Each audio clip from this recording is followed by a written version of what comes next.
Hello and thanks for joining me for this week's track guide on Daily Race B. We're around Tokyo Expressway East Inner Loop in the Group 3 cars. It's a 4-lap race and on the racing medium tyres. The car that I'm using is the McLaren F1 GTR BMW, I think it's called. It is pretty much the only car to consider because top end speed around this track is everything. There's 2 colossal straights.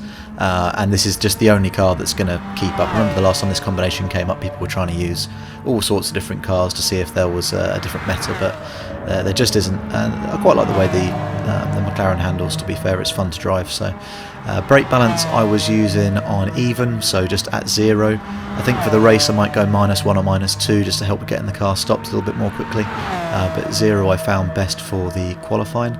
And managed to get in a decent time. You'll see that there's still errors in this lap, but I'm only 1.5 tenths off key 25, and yeah, in good shape, I'd like to think, for the start of the week, and I'm sure it'll get quicker. The skill around this track really is just avoiding penalties. If you even graze a wall, you will get a 1.5 second penalty, so just get really comfortable with turning in super early into the bends, not using too much brake. You're using sort of half brake most of the time just to slow the car down a little and get it turned in, but anyway, let's get into the track guide and see how we do it. So here we go then, let's come down the front straight. Only thing to know at the start really is you shift up to 6th at 155 in this car. That is the optimal time to upshift. First brake we're looking for is 150 metre board, so braking on or just after that. Coming down through the gears gradually, don't smash through the gears or the car will skid. And then we are using first just to turn the car in initially, but then back up to second and start feeding the power in once you get to that second apex. Aim towards this wall on the left and start smoothing your steering out so you don't lose the back end. And you get a good exit there on this lap. You see I've gradually been improving through this practice session with the times on the right. Just after the 50 board here, you're going to turn in first, then just a dab of brake, only about half brake needed, hold a tiny bit on until the car feels steady, and then feed a little burst of power in. And then this is just a lift and turn in, and you can get on the power earlier than you think. Again, it's just going to take a bit of experience with when to get on the power there, but no brake required, just lift and turn in. No braking here either, just turn in nice and early. You want to turn the car in smoothly so it grips, and here you do need to lift. Get right across onto these white hatch lines and then feed the power back in. And again, no braking required. Do need to brake here just before the crest of the hill, and then switching down to 4th, get the car right over on the left hand side, turn in super early for the right hander.